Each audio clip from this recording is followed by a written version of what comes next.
Hi, my name is Damon Lucas. I'm coming to you from the TaylorMade Performance Lab at Lake Presidential, the Institute at Lake Presidential.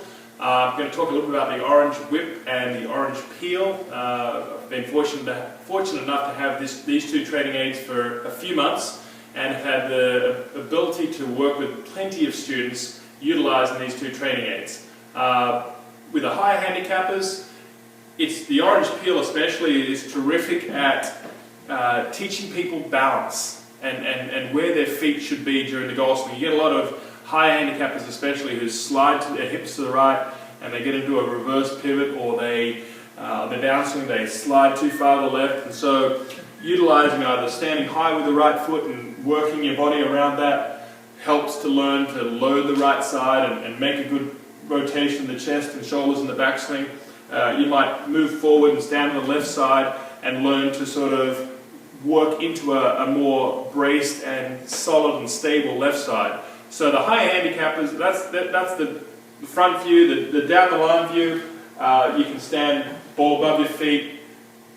For people who sort of sit back on the heels, they've got to move into their front of their stance, swing back, swing through, and then maintaining their spine angle throughout the golf swing. Similarly, for those people who sort of get their chest too far forward, they've got to learn to sort of use their hamstrings, their quads, their core to stabilize. So you're teaching people multiple basic tenets of the golf swing that they need to use to play consistently, hit solid shots, and play good golf. The orange whip, a lot of people don't know what the shaft does during the golf swing.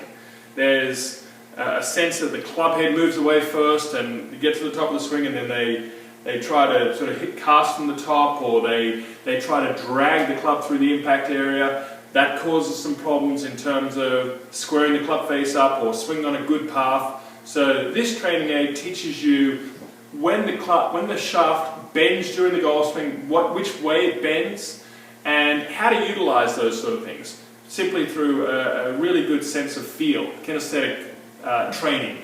So you take it back, the shaft bends this way in the takeaway, you get to mid backswing, the shaft starts to bend the other way. There's a slight sort of change in direction where it bends another way as you work towards the downswing. And then pre-impact, what actually happens is very, very interesting, is the head is kicking forward. So for those people who are trying to drag the hands through the bottom of the swing and get a forward shaft lead, which is an admirable concept, they're learning that there's a release and the club head passes the hands and works into the follow through. So believe it or not, that's for a lot of beginners. The better players, where we're trying to work on ground force reactions, I find it very, very interesting, this orange peel, getting back to that. I found that people who don't know how to use their lower bodies, especially in the downswing, benefit from this, in that you work into the downswing and there's a downward force into the ground to begin the downswing, and then as you work towards the ball from mid-downswing, there's an upward force.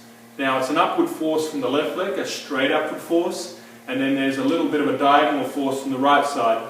The old driving the right knee, whatever the tour players in yesteryear thought in that respect. So there is a bit of a driving the right knee, but it's a driving the right knee and pushing the left hip upwards. Creates a big, big power source for a lot of people. I've had instantaneous 10-mile-an-hour increases in club head speed with several students.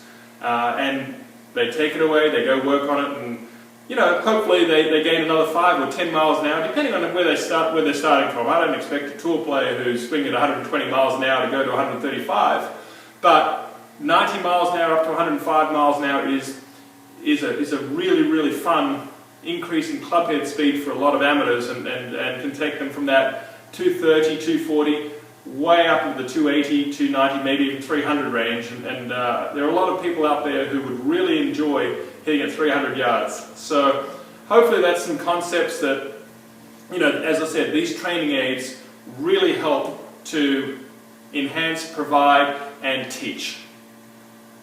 Thanks.